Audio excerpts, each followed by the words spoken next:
The Sefton Coast in Lancashire, England, is a vast expanse of diverse sand dune systems, internationally famed for its landscape, habitat and wildlife. Designated a special area of conservation under the European Habitat Directive, an internationally recognised wetland area, a site of special scientific interest.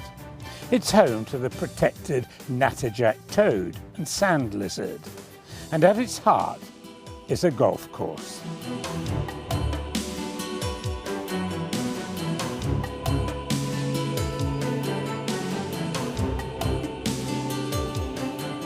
The renowned Royal Birkdale once again hosted the Open Championship in 2008.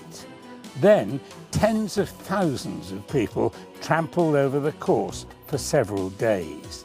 So, how could its precious natural heritage be preserved? Well, it's a 12-month job for us to present the golf course for the golfers and to manage the land and try and bring it back into good fixed dune land condition, which usually means plenty of scrub clearance, keeping control of it, make sure it doesn't spread back onto the turf.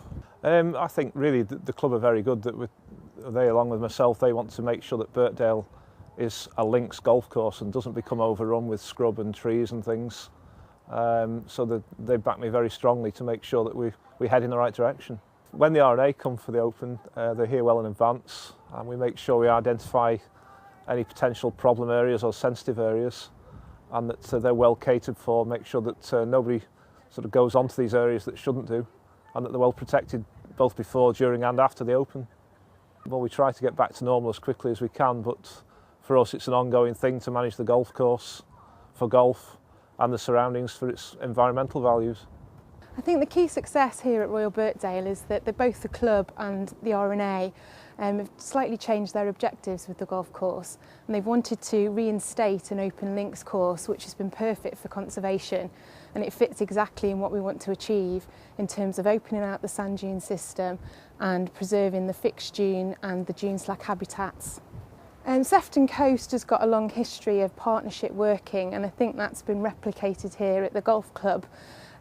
Chris and his team are not just members of the golf club community, they also are part of the wider partnership. They come along to other forums, so they're aware of the wider landscape and what we're trying to achieve on the neighbouring land.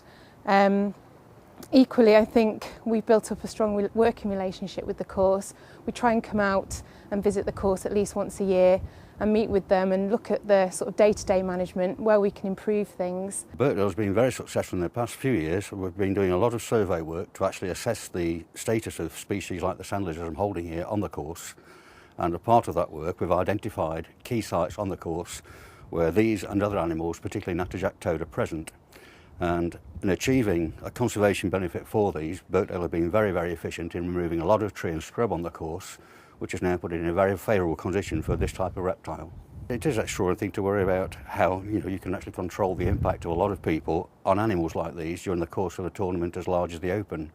And we've actually achieved this mainly by identifying where animals like this could be impacted by people treading in the wrong places, and as a function of that we've actually managed to rope off the course in those areas so that people don't have access to that. And to help along with actually identifying problems as and when they occur, all the marshals and other people associated with the championship were trained on what to do and who to contact and who to get in touch with if an incident was due to happen, such as one of these being trampled on or spotted in the wrong place. So there's a lot of training went in to make sure that these animals were not impacted in any way by the amount of people that were here at the time. Royal Birkdale is a top site in the UK for wildlife and wildlife conservation. The Green staff have done a fantastic job. Indeed, when you look around at the local nature reserves, which are basically all around the golf course, the nature reserve managers there are looking to Birkdale, wishing that they had the resources, the labour and the finances to be able to manage as well as Royal Birkdale are managing. Working with the R&A, STRI on an annual basis visits Royal Birkdale, works with the Green staff in pinpointing ecological sensitivities and recommending management practices. A lot of that is scrub management work, but Equally, it's about restoration of dune slacks, managing the water features, managing the ditch systems. All of that is important. Natural England often talk about favourable condition status. That means bringing the habitat back to tip-top condition, as it were. And with that, we're trying to bring about bare sand habitat for basking reptiles, basking amphibians. Opening up areas, south-facing banks, so that these species can benefit. The most important thing is that we continue to work together, we build on what we've already achieved here and ensure that in the long term the habitat and the golf course continue with the same objectives. Along with the R&A, we're working for golf and for the environment at the same time.